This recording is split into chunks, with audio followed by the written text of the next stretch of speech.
2026 का जो एग्जाम हो रहा है फिजिकल का, उसका पहला चैप्टर का वन शॉट के लिए आपका स्वागत है। ये बहुत लंबा वीडियो इसलिए नहीं होगा क्योंकि मैंने इसमें टूर्नामेंट का जो पार्ट है वो हटा दिया है, क्योंकि टूर्नामेंट का पार्ट जो है ठीक से समझने के लिए एक सेपरेट वीडियो जरूरी है, तो उसको मैं सेपरेट वीडियो बनाऊंगा। फिलहाल हम लोग विदाउट वेस्टिंग टाइम शुरू करते हैं मैनेजमेंट ऑफ स्पोर्टिंग इवेंट। देखिए ये चैप्टर बड़ा इंपॉर्टेंट है, इसलिए इंपॉर्टेंट है क्योंकि इससे बहुत सारे क्वेश्चन बहुत तरह से पूछे जाते हैं, ऑब्जेक्टिव में भी और सब्जेक्टिव में भी, यानी 2, 3, 5 मार्क्स में भी। टूर्नामेंट का तो अपना सेपरेट है, वो भी आपका जो है ऑब्जेक्टिव में भी आता है और सब्जेक्टिव में भी आता है, तो उसका मैं सेपरेट बना दूंगा। इस चैप्टर का सिर्फ 2 बना रहा हूँ, बाकी सब चैप्टर का एक वीडियो ही रहेगा। फिर भी किसी कंसेप्ट में कहीं भी कोई दिक्कत होगी तो वहां पर भी आप अगर कमेंट सेक्शन में अगर पूछेंगे तो फिर उसका भी सेपरेट छोटा वीडियो, उसको टेक्निक बता दूंगा कैसे आप उसको क्लियर कर सकते हैं। तो मैनेजमेंट स्पोर्टिंग इवेंट में सबसे पहले आता है what are the functions of management. Question आता है what are the functions of management, और उसका सेपरेट भी 2 मार्क्स से पूछता है। तो ऐसे लाइन्स याद रखिएगा। पॉस्ट को पी यानी planning, O means organising, S means staffing, D means directing और सीओ मीन्स कंट्रोलिंग, जिसको कि अब कहीं कहीं तो कंट्रोलिंग के ज़्यादा कोऑर्डिनेटिंग भी कहा जाता है। लेकिन आपके सिलेबस में जो है सभी बच्चों से एक आग्रह ये है कि आपका नॉलेज कितना भी वास्ट हो, कुछ भी हो, हम लोग को रहना कहाँ है, स्टिक टू द सिलेबस। जैसे कहीं कहीं किसी कोई बीमारी में कोई सूर्य नमस्कार लिख देते हैं, सूर्य नमस्कार आपके सिलेबस में नहीं है। सूर्य नमस्कार एक आसन ही, इट इज ग्रुप ऑफ आसन, तो वो तो बहुत सारी चीज के लिए अच्छा है, लेकिन आपको देखना है कि क्या ठीक है। जैसे मान लीजिए आपका ओबेसिटी के लिए वहां सूर्य भेदन प्राणायाम है, तो आपको वहीं तक स्टिक रहना है। तो जिस चीज के लिए जो है वहां पर आपको रहना है, उसके लिए उसी तरह ये सिलेबस में आपका प्लान, जैसे बजटिंग भी है, इसमें 6ठा बजटिंग में, लेकिन आपके सिलेबस में जब 5 है तो 5 ही आपको रहना है। तो प्लानिंग, ऑर्गेनाइजिंग। अब इसको पॉस्ट को इसलिए मैं बोल रहा हूं क्योंकि पिछले बार प्रीवियस ईयर क्वेश्चंस आप जब जाएंगे तो पहले पूछा था what is the second step of management. तो सेकंड स्टेप या सेकंड फंक्शन ऑफ मैनेजमेंट क्या है, तो ऑर्गेनाइजिंग है। तो आपको प्लानिंग, ऑर्गेनाइजिंग, स्टाफिंग, डायरेक्टिंग और कंट्रोलिंग, POSDCO, पॉस्ड को ऐसे याद रखना है। POSDCO POSDO, planning, organising, staffing, directing, organising, ये है। और अब जैसे हम लोग प्लानिंग के बारे में, प्लानिंग क्या है, ऐसे में ये सबका जो डिफिनीशन होगा, ये जितना भी चीज का डिफिनीशन है, ये सारा डिफिनीशन में जो है आपको लास्ट में, इस चैप्टर के लास्ट में बता दूंगा कि डिफिनीशन किनका किनका अधिकतर पूछता है ऑप्शन में कभी कभी। या डिफिनीशन याद रहेगा तो आपको नंबर ज्यादा बेहतर मिल सकते हैं, 2 या 3 रहेगा तो आप डिफिनीशन लिखेंगे तो नंबर ज्यादा बेहतर जो है आपको मिलेगा। Planning is a process of thinking advance. जैसे ये तो जो ये लिखा हुआ है एनसीईआरटी बुक से, लेकिन मैं आपको बता दूं कुंज, KOONTH, कुंज एंड ओडेनल जो लिखे थे उसी इससे रिलेटेड लिखे थे। उन्होंने कहा था planning is to think in advance, planning is to think in advance, what to do, when to do, how to do and by whom it will be done. किसके द्वारा किया जाएगा, कब करना है, कैसे करना है, क्यों करना है, व्हाई टू डू भी, what to do, why to do, how to do and by when to do and by whom it will be done, यानी कब करना है, कैसे करना है, क्यों करना है, एडवांस सोचना। इसी बारे में नीचे में हमने लिखा हुआ यहाँ पर ए प्लान ए ट्रैप, ये जो लिखा है plan a trap laid to capture the future, ये एलन का है, एलन ने इसको कहा था। नेक्स्ट आगे बढ़ते इसको, ये लास्ट में मैं इसको क्लियर करूंगा। और ऑब्जेक्टिव प्लानिंग कभी कभी पूछता है, इसलिए मैंने यहां लिख दिया। ऑब्जेक्टिव प्लानिंग क्या है, अगर आप प्लान ठीक से करेंगे तो मैंने कहा था कभी भी ऑब्जेक्टिव या एडवांटेज ऑफ प्लानिंग या इंपॉर्टेंस ऑफ प्लानिंग आया तो मैंने एक और जो ऑब्जेक्टिव वाला वीडियो था वहां भी बताया था कि P6 फॉर्मूला आप लिख सकते हैं, proper, prior, planning, prevent poor performance. ये P6 फॉर्मूला आप वहां डाल सकते हैं, आपको नंबर मिल जाएगा। फिर भी देख लीजिए, to reduce unnecessary pressure of immediacy. अगर पहले से प्लान नहीं कर रहे हैं कोई चीज के लिए, अचानक में करने लगेंगे, जैसे मैं ये वीडियो बना रहा हूं तो मैंने ये पहले से बनाया हुआ है। अगर प्लान पहले से नहीं बनाया रहता, मेरे पास कोई मटेरियल नहीं रहता, तो क्या होता, मैं हो सकता है सिलेबस से बाहर चल जाता। बहुत बार क्या होता है, हम लोग इसलिए ये सब रखते हैं क्योंकि हम लोगों ने मास्टर्स में यूजीसी नेट के लिए और इधर उधर जो पढ़ा हुआ है बहुत सारा चीज, तो वो भी आने लगता है साथ दाएं बाएं, तो हम ज्यादा दाएं बाएं ना जाए, इसलिए हम लोग ये रखते हैं कि हाँ यहीं पर रहना है, स्टिक टू द सिलेबस रहना है। तो इसी तरह प्लानिंग करना जरूरी है। क्यों, to reduce unnecessary pressure of immediacy, second to maintain a good control over all activities. जो भी एक्टिविटीज हम करने जा रहे हैं उसके लिए एडवांस में ही एक गुड कंट्रोल ले लेना अपने ऊपर। To reduce chance of mistake, जब प्लानिंग अच्छा रहेगा तो मिस्टेक कम होगा, जो कि मैंने कहा P6 formula, prior, proper planning, prevent poor performance. To increase efficiency and enhance creativity, increase करने के लिए इफिशियंसी को और इनहेंस करने के लिए क्रिएटिविटी को। जब आप प्लानिंग अच्छे से करते हैं तो आप क्रिएटिविटी बढ़ जाती है। और लास्ट, टू रिड्यूस स्पोर्ट्स पर टू इनहेंस स्पोर्ट्स पर। एक चीज याद रखिए, कभी भी किसी चीज का इंपॉर्टेंस पूछेगा, आप इंट्राम्यूरल एक्स्ट्राम्यूरल का भी पूछ सकता है, किसी का भी, मतलब पूरे सिलेबस में कहीं भी इंपॉर्टेंस किसी चीज का पूछ रहा है तो टू इनहेंस स्पोर्ट्स परफॉर्मेंस जरूर डाल दीजिएगा। जो चीज स्पोर्ट्स परफॉर्मेंस को बढ़ा ही नहीं रहा है वो सिलेबस में क्यों डालेगा। तो हेल्दी रहने के साथ साथ स्पोर्ट्स परफॉर्मेंस को, तो यहाँ पर आपको टू इनहेंस स्पोर्ट्स परफॉर्मेंस। एक चीज और जो है इसमें नहीं लिखा हुआ है वो मैं बता दे रहा हूं, टू डिक्रीज द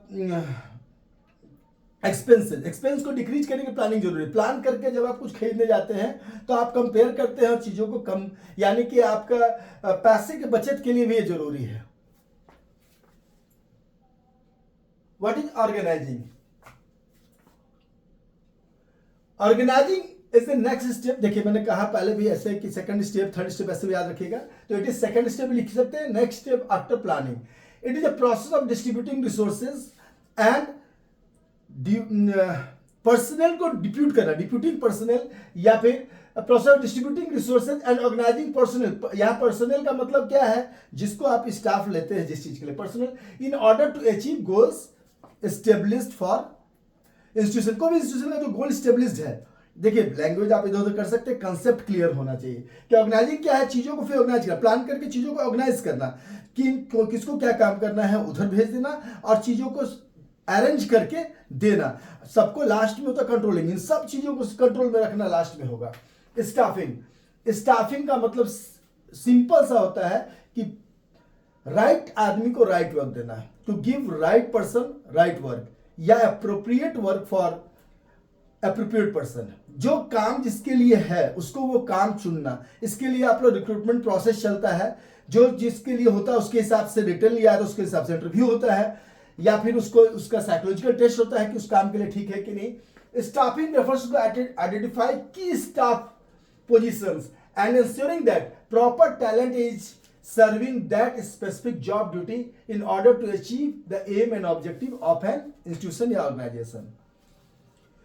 किसी भी इंस्टीट्यूशन ऑर्गेनाइजेशन का एक की वैल्यूज होता है और एक स्पेसिफिक उसका गोल और ऑब्जेक्टिव होता है। इसके अनुसार ही सब चीज करना है, प्लानिंग भी उसके अनुसार करना है, ऑर्गेनाइजिंग भी उसके अनुसार करना है, स्टाफ भी उसके अनुसार ही चुनना है। डायरेक्टिंग, देखिए डायरेक्टिंग बहुत छोटे में लोग सोचता है कि डायरेक्शन देना, सिर्फ डायरेक्शन देना नहीं, ये पॉजिटिव जो है रीइंफोर्समेंट है। आप काम कराने के लिए मोटिवेशन भी जरूरी है, उनको बताना, मोटिव देना कि क्यों करना है, क्या करना है, क्यों करना है, और अच्छा डायरेक्टर कैसे करना है भी बताता है। तो what to do, how to do, ये दोनों बताना, एंड व्हाई टू डू। जब व्हाई क्लियर करेंगे तो और अच्छे से लोग, व्हाई का वैल्यू जितना हाई कर देंगे लोग मोटिवेटेड रहेंगे करने के लिए।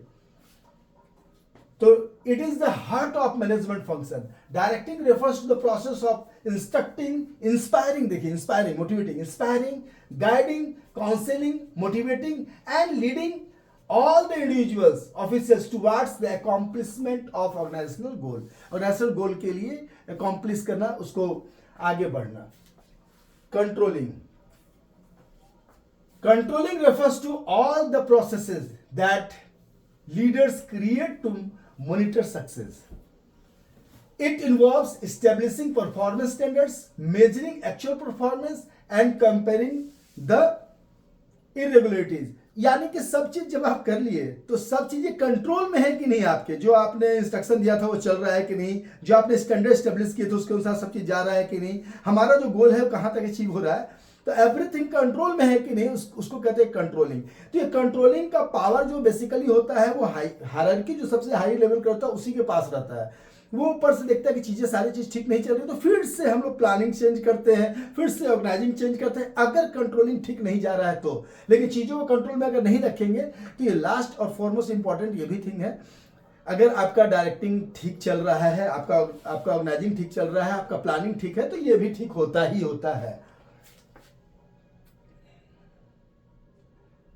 Various committees for organising sports event. अब देखिए, ये जो किताब में जहां जहां लिखा हुआ है पब्लिकेशन, लेकिन मैं इंटरेस्टिंग वे में बच्चों को याद कराता हूँ, तो वो इंटरेस्टिंग वे आपसे शेयर कर रहा हूँ, क्योंकि जो बच्चे इसको देख रहे हैं, चाहे वो हमारे स्कूल के बच्चे हो चाहे बाहर के स्कूल के बच्चे हो, तो उनको एक इंटरेस्टिंग वे बताता हूँ। जैसे हम लोग को टूर्नामेंट कराने जा रहे हैं, तो सबसे पहले क्या चाहिए, जैसे मैं और कुछ और बच्चे आप लोग में से अपने अपने बारे में सोच लीजिए जो देख रहे हैं, कि हम लोग जो है अगर टूर्नामेंट कराने जा रहे हैं, तो सबसे पहले कभी भी बात होगी कि सर हम लोग को टूर्नामेंट कराना है, तो सबसे पहला चीज फॉरमोस्ट थिंग क्या होगा, प्लानिंग, जो कि कर रहे हैं हम लोग। लेकिन ये कमेटी नहीं है, प्लानिंग कमेटी तो ऑर्गेनाइजिंग कमेटी कर रहा है। ऑर्गेनाइजिंग कमेटी के नीचे एक चेयरपर्सन होगा, आप लोग मान लीजिए कि मैं चेयरपर्सन हूँ, तो उसके बाद जो है अपने आप को ही मान सकते हैं, कोई दिक्कत नहीं है। तो चेयरपर्सन जो है एक हो गए। अब उसके नीचे कमेटी कैसे बनेगी, तो सबसे पहले होगा कि टूर्नामेंट कराना है तो क्या चाहिए हमको, आप लोग क्या सोच रहे हैं, चाहिए हम लोग सबसे पहले पैसा। तो पैसा होगा तो पहला होगा फाइनेंस कमेटी, क्योंकि जितना पैसा होगा उसके अनुसार ही टूर्नामेंट कराते हैं हम लोग 5,000 रुपये टूर्नामेंट कराए हुए हैं, एंट्री फी रख के, कभी कभी जीरो पैसा है तो भी किसी से स्पॉन्सर करा के, और जब पैसा अच्छा हो तब भी टूर्नामेंट हमने कराया हुआ है। तो जब अच्छा पैसा हमारे हाथ में होता है तो एक टारगेट रहता है कि हमको 1 लाख रुपए में टूर्नामेंट कराना है। तो उसके बाद सबसे पहले टूर्नामेंट कराने के बाद फाइनेंस कमेटी बन जाती है कि इतना पैसा है, इसको कहाँ कहाँ कैसे खर्च करना है। जब वो हम लोग सोच लेते हैं, तब फिर पहला कमेटी बनता है कि टूर्नामेंट कराना है तो इसका एडवर्टाइजमेंट होना चाहिए।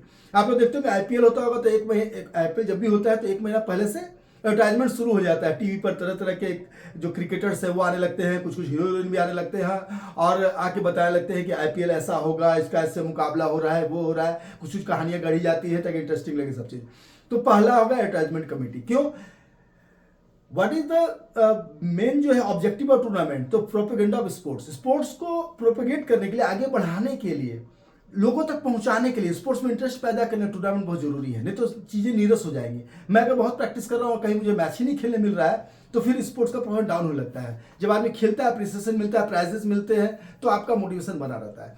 तो सबसे पहला चीज जो है वो हो गया, फाइनेंस कमेटी बन गई। Second, advertisement committee. एडवर्टाइजमेंट में आपको क्या देना होगा, वेन्यू देना होगा, डेट देना होगा, तो पहले से हमने डिसाइड कर लिया और वो एडवर्टाइजमेंट में जाने लगा। लेकिन एडवर्टाइजमेंट में एक चीज और कि कौन कौन सी टीमें आएंगी, तो उन टीमों को कंसल्ट लेने के लिए थर्ड बनाएंगे हम इन्विटेशन कमेटी। इन्विटेशन कमेटी जो है वो इनवाइट करेगी, चीफ गेस्ट भी डिसाइड कर, चीफ गेस्ट कौन कौन आएगा सब डिसाइड तो ऊपर का लेवल ही करता है, जो हम लोग का बेसिक जो कमेटी, ऑर्गेनाइजिंग कमेटी मेन बैठती है, लेकिन उसी का पार्ट ये सब है। इन्विटेशन कमेटी इन्वाइट करना शुरू कर दी। अब लोग आने लगे इन्विटेशन के दिन, जो आने लगेंगे, तो एक कमेटी बनती रिसेप्शन कमेटी। तो आप में से रिसेप्शन कमेटी बैठ गई। रिसेप्शन कमेटी लोगों को रिसीव करती है, उनका डॉक्यूमेंट चेक करती है, जो गेस्ट उनको उसके अनुसार भेजती है, रिसीव कर करके अपने जगह पर, जब अपने जगह भेजती है, ये सारे बीच में जो आने जाने और सब काम हो रहा है, एडवर्टाइजमेंट के लिए आ जा रहे हैं, सब चीज के लिए, और साथ ही साथ इन्विटेशन के साथ एक और कमेटी काम करना शुरू करती है, वह परचेजिंग कमेटी, चीजों को परचेज करना। ये सब के लिए एक कमेटी साथ देती है, वो है ट्रांसपोर्टिंग कमेटी। ट्रांसपोर्टिंग कमेटी क्या होती है, परचेजिंग का चीज भी ले आने के लिए, प्लेयर्स को भी ले आने के लिए, लोगों को भी ले आने के लिए काम करती है। तो ये शुरू से देख लीजिए, शुरू से हमने क्या किया, फाइनेंस कमेटी बना ली, उसके बाद फिर हमने जो है एक एडवर्टाइजमेंट कमेटी बनाई, एक इन्विटेशन कमेटी बनाई, टूर्नामेंट शुरू में एक जो है रिसेप्शन कमेटी बनाई, और अब सब चीज को कोऑर्डिनेट करने के लिए परचेजिंग कमेटी, क्योंकि चीजें खरीद के आ रही है, और सब ये सब के लिए एक ट्रांसपोर्टेशन कमेटी। ट्रांसपोर्टेशन कमेटी जो है, ट्रांसपोर्टेशन कमेटी जब लोगों को लेकर आगे रिसीव हो गया सब कुछ, तो लोगों को रहने के लिए उचित व्यवस्था करने के लिए बोर्डिंग एंड लॉजिंग कमेटी, वो देखती है कि कहाँ कहाँ कौन रुकेगा। तो रिसेप्शन से वो संबंध में रहते हैं, कौन कौन सी टीम आ गई, उसको कहाँ ले जाना है, कहाँ रुकाना है। बड़े बड़े जगह पे रिसेप्शन कमेटी के बाद होटल्स में जाते हैं, रिसीव कर लेते लोग, एयरपोर्ट पे ही, रेलवे स्टेशन पे ही, वहीं से होटल या रूम चल जाते हैं। स्कूल लेवल पर जो टूर्नामेंट होते हैं, वहाँ रिसेप्शन कमेटी के बाद जो रूम उनको अलॉट किया गया वहाँ ले जाते हैं, वहाँ सारी व्यवस्था पहले से की रहती है। जैसे ही लोग रुकते हैं, चूंकि बाहर से आए हुए हैं, तो उन्हें खाने पीने की व्यवस्था टूर्नामेंट्स में जो वेन्यू पे इंचार्ज होते हैं वही करते हैं। तो वहाँ कहते हैं फूडिंग कमेटी, जो कि बोर्डिंग लॉजिंग से जुड़ी रहती है। फूडिंग कमेटी, उसको रिफ्रेशमेंट कमेटी भी बोलते हैं। रिफ्रेशमेंट कमेटी कभी कभी सिर्फ रिफ्रेशमेंट देती है, फूडिंग अलग रहता है, लेकिन आप फूडिंग और रिफ्रेशमेंट कमेटी एक साथ कर सकते हैं, किसी किसी बुक में, अलग अलग पब्लिकेशन में। अब फूडिंग भी हो गया, सब चीज हो गया, जब सब कोई रुक गए, सब कुछ हो गया, तो मैच शुरू होगा। तो ओपनिंग सेरेमनी कमेटी, जो ओपनिंग सेरेमनी के साथ चीज देखेगी। ये सब लॉजिस्टिक कमेटी का ही पार्ट है, जो कि स्कूल के अंदर या किसी वेन्यू के अंदर जो लॉजिस्टिक कमेटी थी, उसी का सारा पार्ट रहता है। तो ये जो है वेन्यू पे जाने के बाद, अब जो है आपका टूर्नामेंट शुरू हुआ ओपनिंग सेरेमनी के साथ। ये ओपनिंग सेरेमनी के पहले ही एक काम होते रहता है, वो है फिक्सचर तय करना, वो होता है टेक्निकल कमेटी। ये technical committee fixture tie sheet बनाना, कौन मैच कब होगा, पहला मैच किसका होगा, सारा पहले से बना के रखती है। और उसी के अनुसार मैच शुरू होता है तो मैच खिलाने वाले भी टेक्निकल कमेटी होते हैं। जितने ऑफिशियल्स हैं आपके, रेफरी, अंपायर, बॉल बॉय, जितने चीज हुए सारे टेक्निकल कमेटी में आते हैं, स्कोरर, टाइम कीपर सारे। तो ये ऑफिशियल कमेटी, ऑफिसिटिंग, किसी बुक में ऑफिसिटिंग कमेटी लिखा है, कहीं कहीं टेक्निकल कमेटी का ही पार्ट है सब। तो टेक्निकल कमेटी के अंदर ये सब आ गया। अब ये सब मैच वॉच हो रहा है तो एक आदमी होता है की पर्सन, जो कि सब चीज अनाउंस करते रहता है। तो अनाउंसमेंट कमेटी जो अनाउंस करते रहता है कि फलाना फलाना मैच होगा, या मैच के दौरान भी उसको इंटरेस्ट बनाने के लिए अनाउंस करते रहता है। ये देखिए कितना अच्छा बेहतर शॉट मारा, ये बहुत अच्छा किया, पिछली बार भी ये टीम अच्छा खेली थी, ये 10 नंबर का प्लेयर बहुत अच्छा कर रहा है। ये टीम में इंटरेस्ट बनाने के, टूर्नामेंट में इंटरेस्ट बनाने की अनाउंसमेंट कमेटी। अनाउंसमेंट कमेटी दो तरह की होती है, एक इंटरनल अनाउंसमेंट करते रहती है कि खाना तैयार हो गया, ऐसा हो गया, आप लोग पहुंचिए, आप लोग आइए। और एक जो थी ग्राउंड के लिए अनाउंसमेंट कमेटी होती है। खेल के दौरान कितना भी सब कुछ अच्छा रखिए, ग्राउंड एंड इक्विपमेंट संभालने के लिए ग्राउंड इक्विपमेंट कमेटी होती है, जो कि ग्राउंड इक्विपमेंट्स की देखभाल करती है। और तब भी चोट लग जाती है, सब चीज अच्छा होने के बाद भी, क्योंकि खेल और चोट का अन्योन्य संबंध है। जब आप एक्स्ट्रा एफर्ट लेते हैं जीतने के लिए तो कभी ना कभी रिस्क लेते चोट लगती है। कभी कभी रिस्क क्या, गलती से भी चोट लग जाती है। तो वहां पर होगा फर्स्ट एड कमेटी। सारा कुछ हो गया, फर्स्ट एड कमेटी ने फर्स्ट एड कर दिया, सब कुछ टूर्नामेंट हो गया। अब लास्ट में होता है क्लोजिंग सेरेमनी कमेटी। इसी के अंदर सर्टिफिकेट डिस्ट्रीब्यूशन कमेटी भी अलग अलग कहीं लिखा हुआ है, कहीं प्राइज डिस्ट्रीब्यूशन कमेटी भी लिखा हुआ है। बस यहां तक आपका सारा कमेटी खत्म हो जाता है। इसी में प्री, ड्यूरिंग और पोस्ट आप अपने आप भी बांट सकते हैं कि क्या क्या है। इन्विटेशन कमेटी प्री ही होगा, परचेजिंग तो अधिकतर प्री ही होगा, लेकिन कभी कभी परचेजिंग बीच में भी करना पड़ता है। तो आपको देखना है, कुछ कुछ कमेटी प्री भी है, ड्यूरिंग भी है, पोस्ट भी है। तो अपने आईक्यू से भी आप बांटिएगा तो कोई दिक्कत नहीं है। जब अगर ऑप्शन में पूछता है तो आपको थोड़ा सा अपना आईक्यू लगाना है कि प्री में क्या क्या हो रहा है, ड्यूरिंग में क्या क्या होगा। जैसे फर्स्ट एड कमेटी तो ड्यूरिंग ही रहेगा, बाद में फर्स्ट एड तो होगा नहीं। फर्स्ट एड क्या होता है, चोट लगते हैं तुरंत, तो फर्स्ट एड कमेटी ड्यूरिंग ही होगा। अनाउंसमेंट तो ड्यूरिंग ही होगा। ट्रांसपोर्टेशन प्री भी है, ड्यूरिंग भी है, पोस्ट भी है, क्योंकि लोगों को पहुंचाना भी है, चीजों को फिर भेजना भी है, जो परचेजिंग की एक्स्ट्रा अगर हो गया कुछ सामान को लौटाना भी है। तो ये सारा कुछ कमेटी जो है ये तीनों में चलता है। इन्विटेशन पहले ही हो जाता है, और कुछ कुछ चीजें हैं जो पहले से, एडवर्टाइजमेंट पहले हो जाता है। तो कुछ कुछ कमेटी आपको आईक्यू लगाना है कौन कौन सा कब होगा। अब ये कमेटी सारा यहां पर लिखा हुआ है, लेकिन मैंने एक ही बार में आपको बता दिया। अब इसके बाद टूर्नामेंट था, जो कि हम लोग जो है एक सेपरेट वीडियो में देखेंगे टूर्नामेंट को। टूर्नामेंट में जब बताऊंगा तो उसमें से ऐसा बताऊंगा कि जो जीरो भी जानते होंगे, कभी नहीं पढ़े होंगे, या किताब से एक भी चीज नहीं समझ रहे होंगे, फिर भी सारा चीज समझ जाएंगे, वो अगले वीडियो में होगा। इसके बाद अगर वो बन जाएगा तो डिस्क्रिप्शन में उसका लिंक जोड़ दूंगा, या उसमें इसका लिंक, ताकि दोनों मिलके लोग देख सके आराम से। इंट्राम्यूरल एक्स्ट्राम्यूरल जो है, इसमें इंट्रा जो है इसका मतलब तो विदिन, म्यूरल म्यूरलिस से बना है, जिसका मतलब तो वॉल। तो within the wall, within the wall मतलब क्या, एक स्कूल के प्रेमिसेस में जो भी मैचेज होते दैट इज इंट्राम्यूरल टूर्नामेंट। जैसे इंटर हाउस, इंटर क्लासेस, या इंटर सेक्शन, 9C का 9D से मैच चल रहा है, या 9 का 10 से मैच चल रहा है, या फलाना हाउस का चिल्ना हाउस यानी कि एक्स हाउस का वाई हाउस से चल रहा है। तो inter house, inter section, inter classes जो भी मैचेज होते हैं, ये सारे मैचेज इंट्राम्यूरल होते हैं। Extra means outside, mural means wall, यानी कि वॉल के आउटसाइड। वॉल का आउटसाइड मतलब हमेशा हम बाहर नहीं जा रहे, या तो हम बाहर जा रहे हैं या बाहर से कोई आ रहा है। यानी दो या दो से ज्यादा इंस्टीट्यूशन जब आपस में खेलते हैं दैट इज एक्स्ट्राम्यूरल। यानी सीबीएसई के जो क्लस्टर लेवल के मैचेज हैं, जो जोनल लेवल के मैचेज हैं, जो नेशनल लेवल मैचेज हैं, ये सारे मैचेज जो है वो एक्स्ट्राम्यूरल में आते हैं। ठीक है। अब इंट्राम्यूरल एक्स्ट्राम्यूरल का थोड़ा सा आप ये कर सकते हैं कि ऑब्जेक्टिव क्या है। तो इंट्राम्यूरल देखिए, पहला ऑब्जेक्टिव क्या है, 1 गेम फॉर 1 एवरी पर्सन, या ज्यादा मास पार्टिसिपेशन।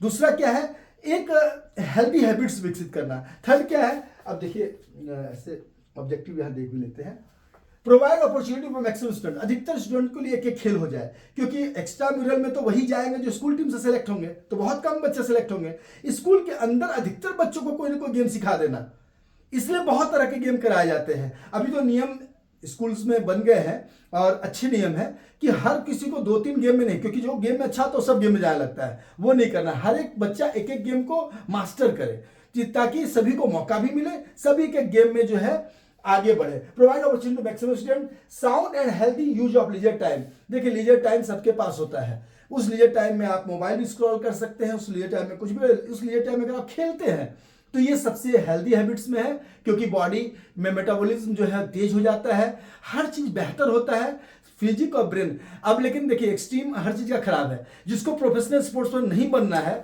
उसको 4 घंटा 6 घंटा खेलने से क्या होगा, पढ़ाई भी खत्म और स्पोर्ट्स में भी नहीं जा पाएंगे। तो आपको ये देखना है कि एक मैनेजमेंट, टाइम मैनेजमेंट बहुत जरूरी है। और ऐसे ऐसे बहुत सारे लोग हुए हैं, इंटरनेशनल प्लेयर भी हुए हैं, जो बोलते हैं कि नहीं पढ़ाई को साथ लेके चलना चाहिए, क्योंकि स्पोर्ट्स में इंजरी हो जाने के बाद स्पोर्ट्स के सारे स्किल जीरो हो जाता है अचानक में। तो आपका ब्रेन जब तक काम कर रहा है तो ब्रेन, देखिए ब्रेन काम नहीं कर रहा तो आप खेल भी नहीं पाइएगा।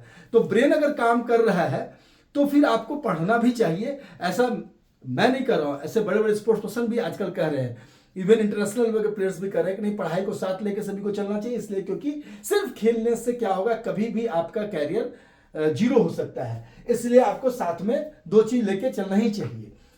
तो प्रोमोट सोशल वैल्यूज बनाता है, प्रोमोट हेल्दी कंपटीशन और training grounds for future sportsman. एक ट्रेनिंग ग्राउंड देता है, एक बेसिक ग्राउंड देता है ताकि फ्यूचर में स्पोर्ट्समैन बन सके। तो कहीं ना कहीं तो जीरो से स्टार्ट करेंगे।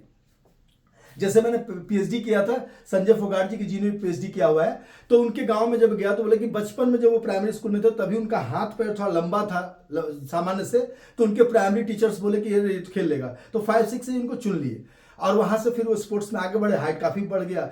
इंटरनेशनल अर्जुन अवार्डी भी रहे, इंटरनेशनल अवार्ड में इंटरनेशनल लेवल पर 3 बार जो बेस्ट प्लेयर भी लिए हैं, जो कि एक रिकॉर्ड है।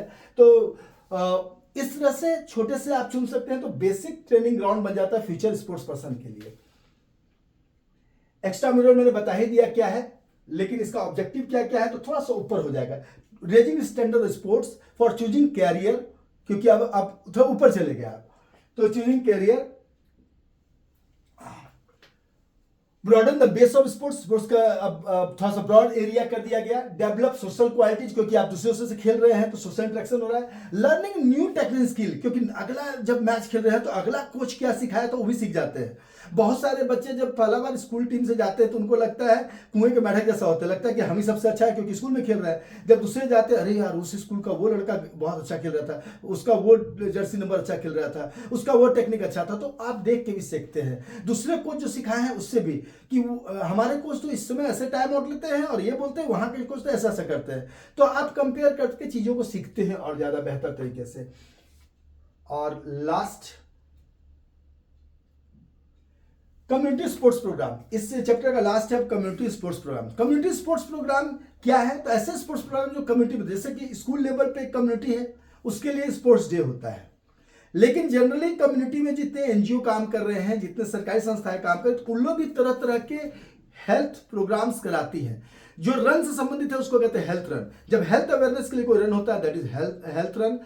कभी कभी सोसाइटी में यूनिटी पैदा करने के लिए, जैसे कि मुंबई में जब टेररिस्ट अटैक हुआ था, ताज होटल पर जो हमला हुआ था, उसके बाद मुंबई मैराथन एक हुआ था जिसमें रन फॉर यूनिटी नाम दिया गया। बहुत सारे चार्टर्ड स्टैंडर्ड कुछ के एक संस्था है वो, और कुछ कुछ लोग मिलके वहां के लोगों ने उसमें हिंदू मुस्लिम सिख ईसाई सब मिलके एक साथ दौड़े थे रन फॉर यूनिटी नाम से।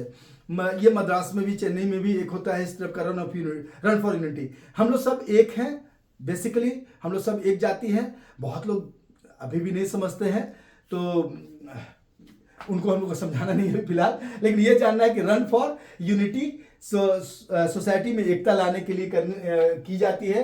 स्पोर्ट्स डे स्कूल में 1 to 3 डेज, कहीं कहीं एक दिन, कहीं कहीं 3 दिन तक 1 to 3 डेज अलॉट किया जाता है, जहां पर हो सकता है कहीं 5 भी किया जाता है, लेकिन बेसिकली 1 डे होता है और मैक्सिमम 3 डेज तक मैंने सुना है।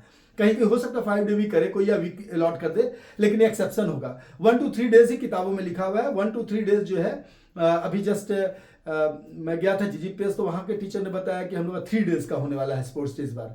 हमेशा 1 डे का होता है, लेकिन इस बार हम लोग 3 डे प्लान कर रहे हैं। तो 3 डेज तक का भी हो सकता है कि अलग अलग इवेंट को अलग अलग वैल्यू करके किया जाए। तो स्पोर्ट्स डे जो है वो स्कूल्स में होता है। और हेल्थ रन, जब हेल्दी हैबिट्स को डेवलप करने के लिए जब रन किया जाता है, ये सब 1 या 2 मार्क्स में ही पूछता है। तो या तो आपका पूछेगा कुछ ऑब्जेक्टिव में कि इस तरह के रन को क्या कहा जाता है, या इस चीज के लिए क्या रन कहा जाता है, या फिर 2 नंबर में पूछ सकता है। मैक्सिमम 3 या 5 में पूछता है, तभी पूछता है जब एक ही बार बोल देता है कम्युनिटी स्पोर्ट्स प्रोग्राम का कोई भी 3 लिखे या कोई भी 5 लिखे तब। तो 6 तरह का, तो उसमें से 5 आप याद रख लीजिएगा। रन फॉर फन, जब आउट ऑफ फन, जब बताया था कि दौड़ना कोई बहुत स्ट्रेसफुल काम नहीं है। छोटे बच्चों को देखिए, अगर बोलिएगा सामान लेके आओ, वहां से कुछ गिर गया लेके आओ, तो दौड़ पड़ेंगे। आदमी को डर लगता है गिरा गिरा, फिर भी दौड़ना चाहेंगे, वो गिरते भी हैं लेकिन उनको मजा आता है दौड़ने में और बड़ा हंसते हुए दौड़ते हैं। तो ये चीज की हम बड़े होने के बाद उस चीज को भूल जाते हैं कि दौड़ना भी एक एंजॉयमेंट वाला काम है। धप धप धप करके आवाज जब दौड़ता है आदमी हाथ पैर ऐसे करके फ्री करके, तो बड़ा अच्छा लगता है। तो उसके लिए क्या होता है, इसमें रन फॉर फन में बहुत बार क्या होता है, मुखौटा तरह तरह का लोग लगा लेते हैं ताकि हंसी लगे देखकर, और अलग अलग तरह का ड्रेस पहन लेते हैं। कुछ कुछ बन गए सुपरमैन, कोई बन गया स्पाइडरमैन, कोई कुछ बन गया, कोई कार्टून जैसा ड्रेस पहन लिया, और सब एक साथ मिलकर दौड़ते हैं, रन फॉर फन। तो रन फॉर फन, इसमें जीतने का कोई वो नहीं रहता है, जीतना है कि हारना नहीं, सब साथ साथ दौड़ रहे हैं हंसी मजाक करते हुए, ताकि दौड़ना भी एक फन है, इसी बहाने हेल्दी हैबिट एक विकसित हो। रन फॉर स्पेसिफिक कॉज, अब ये होता है जैसे कैंसर के लिए अवेयरनेस पैदा करना है, एड्स के लिए अवेयरनेस पैदा करना है, या वो सब स्पेसिफिक कॉज के लिए फंड इकट्ठा करना है। तो ये कुछ बहुत सारी एनजीओ मिलके, सरकारी संस्थाएं भी आपस में मिलके इस तरह के रन फॉर स्पेसिफिक कॉज कराते रहती है, ताकि किसी किसी स्पेशल कॉज के लिए, जो है ट्यूबरकुलोसिस के लिए भी जस्ट हुआ था, तो डिफरेंट जो है स्पेसिफिक पर्पस के लिए जब रन होता है, that is called run for specific cause, and run for unity मैंने बता ही दिया है। तो ये सारा था इस चैप्टर में। मुझे लगता है कि इस चैप्टर से कोई भी क्वेश्चन आएगा टूर्नामेंट के अलावा तो आप कर लीजिएगा। आगे कभी भी जो है दिक्कत अगर आपको हो किसी भी सवाल में, जैसे कि PYQ देखते हैं, प्रीवियस ईयर क्वेश्चन आप देख रहे हैं, या कोई भी सैंपल पेपर आप देख रहे हैं कोई भी किताब खरीद कर, तो वो जो है सैंपल पेपर आप अगर मुझसे, मेरे व्हाट्सएप नंबर 7004676846, अगर इस पर जो है अगर आप मुझे मैसेज भी कीजिएगा कि इस चीज़ में दिक्कत है, तो मैं बता दूंगा पर्सनली भी, लेकिन अगर जरूरत होगी तो उसका इंडिविजुअल छोटा वीडियो बना दूंगा, ताकि आपको ठीक से समझा सकूं कि वो है क्या। अगर कोई क्वेश्चन में दिक्कत हो रही तो मुझे लगता है कि आपको ये चैप्टर ठीक से समझ में आ गया होगा, और फिर भी कोई दिक्कत हो तो मैं आपके साथ हूं। सभी को ऑल द बेस्ट एग्जाम के लिए।